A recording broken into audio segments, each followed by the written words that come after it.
The Lord be with you. I'm Deacon Keith Fournier, and our first reading is from the second book of Maccabees. Eleazar, one of the foremost teachers of the law, a man already advanced in years and of most noble appearance, had his mouth forced open to make him eat a piece of pork. But he, resolving to die with honor rather than to live disgraced, walked of his own accord to the torture of the wheel, having spat the stuff out as befits those with the courage to reject what is not lawful to taste, rather than live. The people supervising the ritual meal, forbidden by the law, because of the length of time for which they had known him, took him aside and privately urged him to have meat brought of a kind he could properly use, prepared by himself, and only pretend to eat the portions of sacrificial meat as prescribed by the king.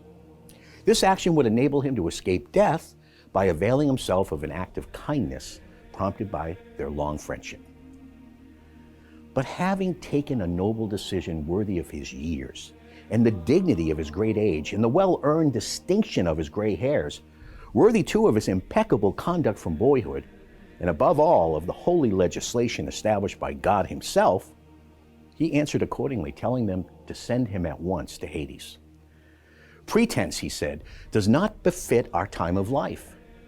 Many young people would suppose that Eleazar at the age of 90 had conformed to the foreigner's way of life. And because I had played this part for the sake of a paltry brief spell of life, might themselves be led astray on my account. I should only bring defilement and disgrace in my old age. Even though for the moment I avoid execution by man, I can never, living or dead, elude the grasp of the Almighty. Therefore, if I am man enough to quit this life here and now, I shall prove myself worthy of my old age, and I shall have left the young a noble example of how to make a good death, eagerly and generously, for the venerable and holy laws. So saying, he walked straight to the wheel, while those who were escorting him, recently so well disposed toward him, turned against him after this declaration, which they regarded as sheer madness. He, for his part, just before he died under the blows, gave a sigh and said, "The Lord, whose knowledge is holy, sees clearly that, though I might have escaped death, from awe of him I gladly endure these agonies of body under the lash, and that in my soul I am glad to suffer." And this was how he died, leaving his death as an example of nobility and a record of virtue, not only for the young, but for the greater part of the nation. In our response, from Psalm 3. How countless those who say of me, "No salvation for him from his God." But you, Yahweh, the shield at my side, my glory, you hold my head high. I cry out to Yahweh, he answers from his holy mountain.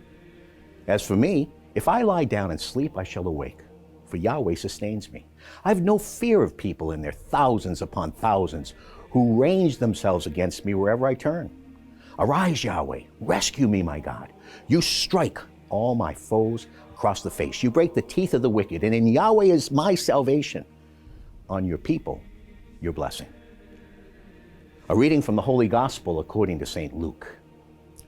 Jesus entered Jericho and was going through the town, and suddenly a man whose name was Zacchaeus made his appearance. He was one of the senior tax collectors and a wealthy man. He kept trying to see where Jesus was, but he was too short and could not see him for the crowd. So he ran ahead and climbed a sycamore tree to catch a glimpse of Jesus, who was to pass that way. When Jesus reached the spot, he looked up and spoke to him. "Zacchaeus, come down, hurry, because I am to stay at your house today."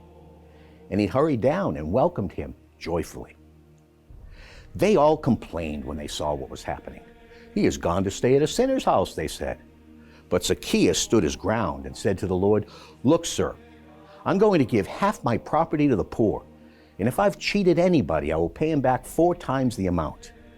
And Jesus said to him, "Today salvation has come to this house, because this man too is a son of Abraham. For the Son of Man has come to seek out and save what was lost."